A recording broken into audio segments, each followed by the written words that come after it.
Madame Maya Akari pour le groupe Paris en commun, vous avez la parole. La maire, mes chers collègues, moi qui étais administratrice de la RATP, je ne peux pas laisser Madame Le Couturier dire n'importe quoi.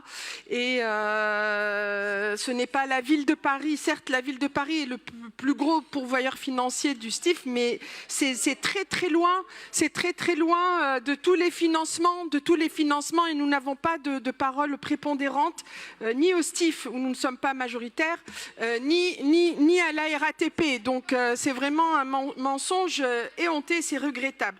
En tout cas, Madame le maire, je vous remercie de nous offrir aujourd'hui l'opportunité de nous exprimer sur la politique parisienne du handicap, un enjeu fondamental qui nous engage collectivement et touche directement la vie de nombreuses Parisiennes et Parisiennes.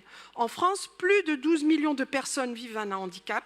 Chacun d'entre nous sera amené à un moment de sa vie à être directement concerné par cette question, soit car on le sera directement nous-mêmes ou un parent ou un conjoint ou un enfant. À Paris, des milliers de familles sont concernées et confrontées chaque jour à des obstacles qui entravent leur autonomie, leur mobilité, ainsi que leur accès à l'éducation, à la culture, au sport et à l'emploi. Au nom de mon groupe Paris en commun, je tiens à saluer le travail de Lamia El Harraj et de ses prédécesseurs qui ont su faire de l'accessibilité universelle une priorité des politiques municipales. Grâce à cet engagement fort, de nombreuses avancées concrètes ont vu le jour pour renforcer l'inclusion des personnes en situation de handicap.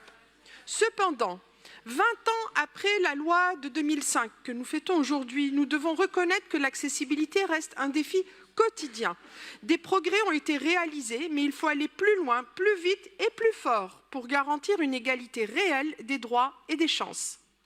L'accessibilité ne doit plus être perçue comme une contrainte technique ou budgétaire. C'est un impératif moral, une exigence démocratique et surtout, j'insiste, un progrès pour toutes et tous. Quand nous progressons au niveau de l'accessibilité pour les personnes en situation de handicap, nous progressons pour l'accessibilité pour nous toutes et pour nous tous. Elle conditionne l'émancipation, la dignité et la pleine citoyenneté des personnes en situation de handicap. Ainsi, depuis plusieurs années, la ville de Paris mène une politique volontariste et ambitieuse en cette matière. Grâce à la mobilisation de l'ensemble de l'exécutif municipal, des actions concrètes ont été mises en place. Au niveau des transports, aujourd'hui, 100% des lignes de bus parisiennes sont accessibles. Selon la définition de l'accessibilité, cela signifie que plus de 70% des stations de bus sont aménagées pour pouvoir accueillir un fauteuil roulant. À Paris, nous sommes à 72% et une personne en fauteuil roulant peut se déplacer d'un point A à un point B sur un certain laps de temps en bus. Par ailleurs, les fauteuils roulants munis d'une 5e roue électrique peuvent circuler sur les pistes cyclables. Ça, c'est une très très grande avancée et de nombreux acteurs associatifs en témoignent.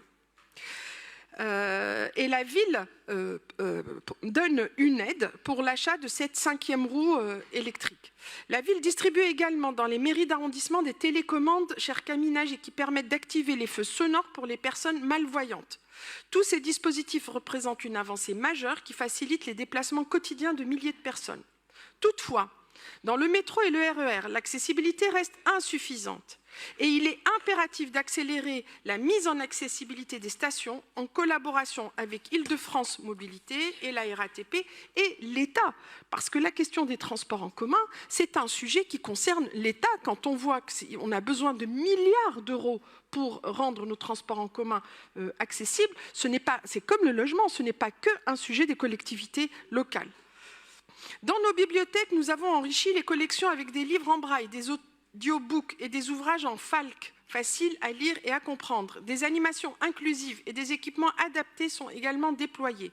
Dans nos conservatoires, nous avons mis en place des parcours adaptés, formé les enseignants à l'accompagnement des élèves en situation de handicap et organisé des spectacles accessibles avec audio-description et interprétation en langue des signes. Nos infrastructures sportives se sont progressivement adaptées pour accueillir pleinement le handisport. Nous avons développé des événements inclusifs pour favoriser la mixité et sensibiliser le grand public. Des aides spécifiques facilitent l'achat de matériel adapté, permettant à chacun de pratiquer une activité sportive dans de bonnes conditions. Et s'agissant du sport, nous avons une occasion unique et un défi à sa hauteur, c'est de pérenniser l'héritage des Jeux olympiques et olympiques de 2024, vous l'avez dit, Madame la maire, particulièrement s'agissant du handisport. Les Jeux olympiques et paralympiques de 2024 ont en effet constitué une occasion unique pour accélérer la mise en accessibilité de Paris. Je vous remercie. C'est moi qui vous remercie. Merci beaucoup.